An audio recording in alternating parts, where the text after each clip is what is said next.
दुनिया में कहिड़ो अखियुनि जो रंग सभ खां वधीक आम आहे? अजीब ऐं हैरत अंगेज़ ॼाण।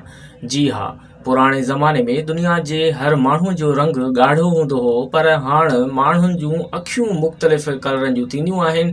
हिन तब्दीलीअ जे नतीजे में मिलानियन थियण जो अमल प्रोटीन जेको अखियुनि जो रंग मुख़्तलिफ़ बणाए थो। नतीजे में इंसानी चेहरनि ते नीरियूं, सायूं, ॻाढ़ियूं ऐं ॿियूं रंगीन अखियूं ज़ाहिर थियण लॻियूं। जीअं क़दीम ज़माने में अखियुनि जो रंग ॻाढ़ो हो, हाणे मौजूदा दौर में मुख़्तलिफ़ आहिनि। मौजूदा दौर में दुनिया में सभ खां वधीक आम हो, जेतोणीकि मुख़्तलिफ़ मुल्क में ॿियनि रंगनि जी शरह मुख़्तलिफ़ आहे। मिसाल तौरु अमरीका में 45% आबादीअ जूं अखियूं ॻाढ़ियूं आहिनि, 27% नीरियूं, 18% हीज़ल ऐं 9% ॻाढ़ियूं ऐं बाक़ी 1% अखियुनि जो रंग सभ खां मुख़्तलिफ़ आहे। दुनिया जे ॿियनि हिसनि में सूरतहाल मुख़्तलिफ़ आहे, पर अफ्रीका, ॾखण एशिया ऐं ओभर एशिया में बि ब्राउन अखियूं आहिनि।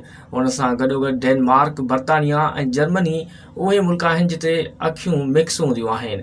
हिकु ख़्यालु इहो बि आहे त विटामिन डी उन सिलसिले में किरदारु अदा करे थो।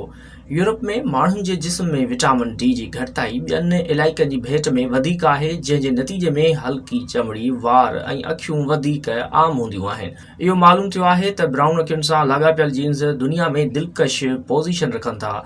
नीरी अखियुनि सां लाॻापियल जीन्स ख़तमु थियण जो इम्कान नाहे, छो त माहिरनि जो ख़्यालु आहे त नीरी अखियुनि वारा माण्हू बि हिन दुनिया में आहिनि। ब्राउन अखियूं त एॾियूं अट्रैक्टिव अखियूं हूंदियूं आहिनि ऐं उहे एतिरियूं त प्यारियूं हूंदियूं आहिनि, जंहिंजो को मिसाल बि नथो मिले।